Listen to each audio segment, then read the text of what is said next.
I've been privileged to write a new book. Actually, it's my fourth book that's been published. It says all this and heaven too. Brother, I just would like to say this is a great, great work. And I'm not just gaslighting you or pumping you up.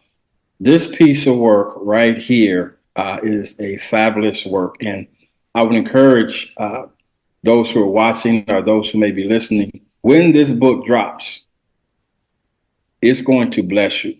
If you lived on this earth for any length of time and you've experienced what Dr. Prim has experienced and living in what you thought may have been your calling, your purpose, and it may have well been for that particular season, but unbeknownst to you, God was going to throw you a no-look pass while you're in mid-stride.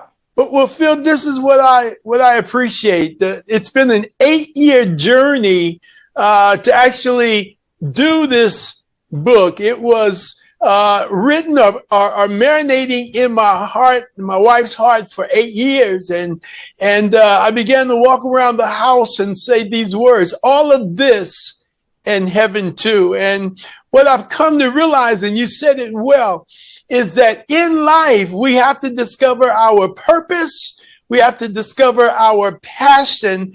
And then we have to realize that there is an assignment where we carry out our purpose and where we fulfill our passion. And the thing that was hard for me to comprehend and understand as I look back now is that my assignment for the time that I was serving had come to an end, had come to a conclusion. And so I was still trying to work out my assignment, and it was over. It was over. And so what I now know, and I preach about it and teach about it, is that the storm was not sent to break me, it was sent to make me. And I could pivot and run down the road as I get my hallelujah moments and realize how good God is, man. The songwriter said, as I look back over my life and I think things over, I can truly say that I've been blessed and I've got a testimony. And that's what I write about. The title, All This and Heaven Too.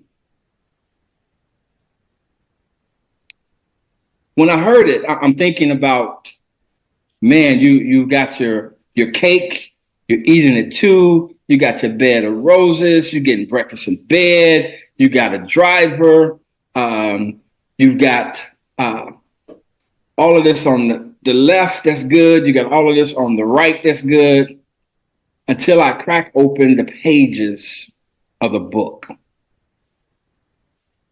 Where did the book come from? Well, let me share with you some of the detail. I won't give a lot of everything away because I really want people to read the book.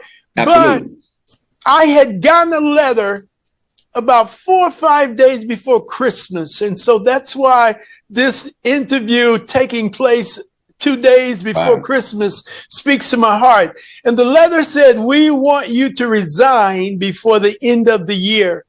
The header of the letter was from my elders board. No one signed it.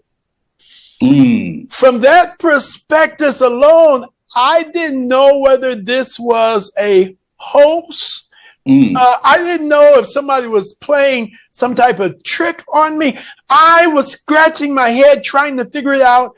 Matters got worse after that because I did not do what the board wanted me to do. The board wanted me to resign before the end of the year. This would have been in 2014. So December of 2014, I received a letter that says, we no longer want you to be pastor of the church. And it goes from bad to worse.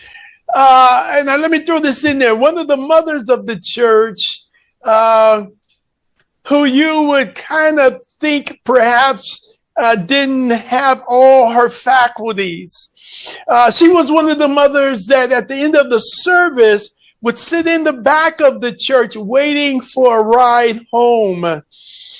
Unbeknownst to me, and this is after the fact, after I leave the church, she opens up and she says, Pastor, they would sit back there and talk about how they were going to get rid of you.